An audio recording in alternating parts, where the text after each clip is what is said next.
Hello and Purim Sameach, happy Purim, Freilich Purim. I am here to discuss with you, what does the word Purim mean? It's the title of the day that we're celebrating today. What's it mean? Purim actually means, a pur is ancient Persian for the word lottery. And Purim means lotteries. Why? Because Haman, when he decided which day he wanted to kill the Jewish people, he threw a lottery. I'm not sure exactly how he did it. Either he rolled the dice, or he picked a number out of a hat, and he decided which month and which day to kill the Jewish people. And therefore we call this day Purim, the greatest celebration that we have all year round. What? Why in the world do we call it a name that was done by our enemy in order to destroy us, and now we celebrate it and use that name? I understand why we celebrate it. We won. But why that name? And the reason is because it was that name that was, the lottery was the sign of God's control in the end, and Haman's downfall. Let me explain.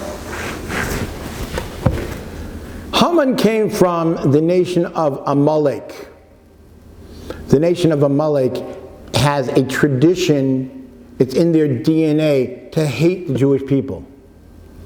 The first time we're introduced to Amalek is when the Jewish people were coming out of Mitzrayim.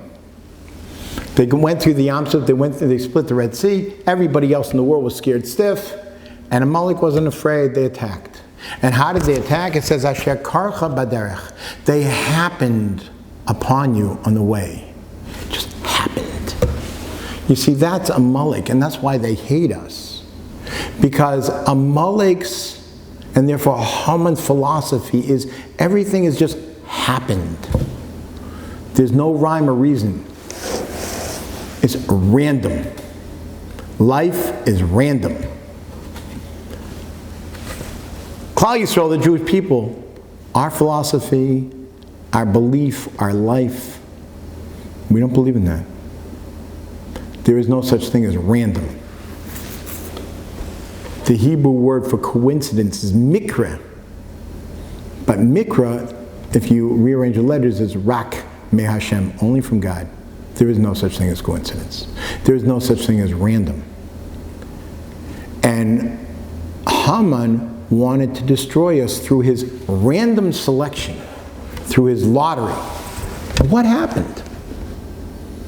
The numbers were chosen, and then the numbers were turned around on him, because he ended up getting killed. And on the day that he chose to wipe out the entire Jewish people, anyone that went to war against the Jewish people were killed. Everything was turned around.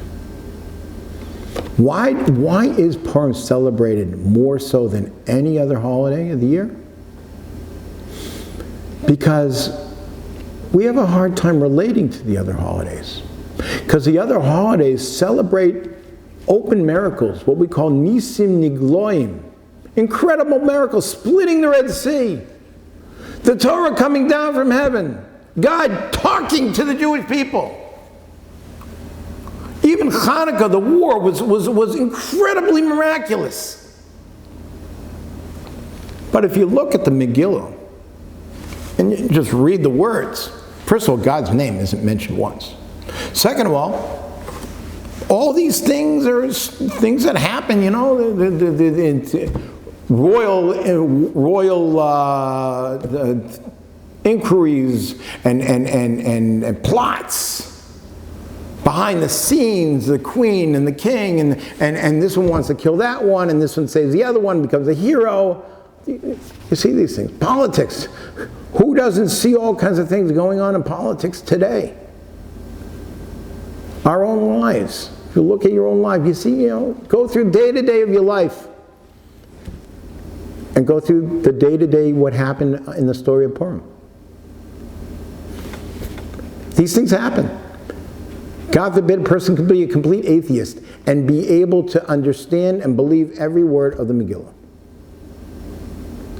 But then read it again and look at it closely and understand it and look at the Meforshim, look at the commentaries and the scholars who worked on it and see God's hand every single step of the way.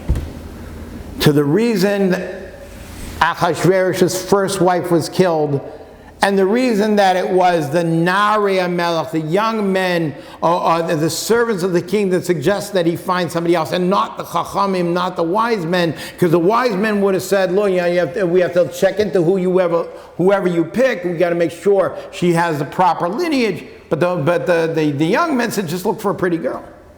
Don't be so picky. And he found Esther, and they didn't look into her background. All these things, step by step by step. It was Yad Hashem in every single way. And when Haman pulled the lottery saying, I believe that life is haphazard, Kadosh Baruch Hu decided, no. Lotteries work, but I decide who wins. And I decide what date you're going to choose.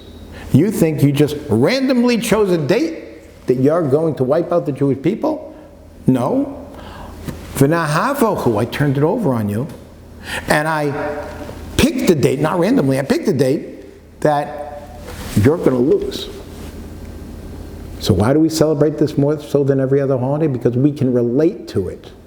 If a person looks at his own life, studies it, thinks about it, what happened in the past, goes through it, realizes Yad Hashem is there every step of the way. Sometimes we're able to see the beauty in even some of the worst things that have ever happened to us. Sometimes we're not able to see it, but it's there. Sometimes we see it years later, generations later. How did I get to where I am now? Because my parents had to go through this. In the end, we can celebrate Purim because what we're celebrating is a recognition that there is no such thing as coincidence, there is no such thing as happenstance, and everything is the hand of a Kadosh Baruch Hu, who loves us and who wants nothing more than the best for us, and therefore we can be happy with everything we have. A Freilich Purim and a good Shabbos.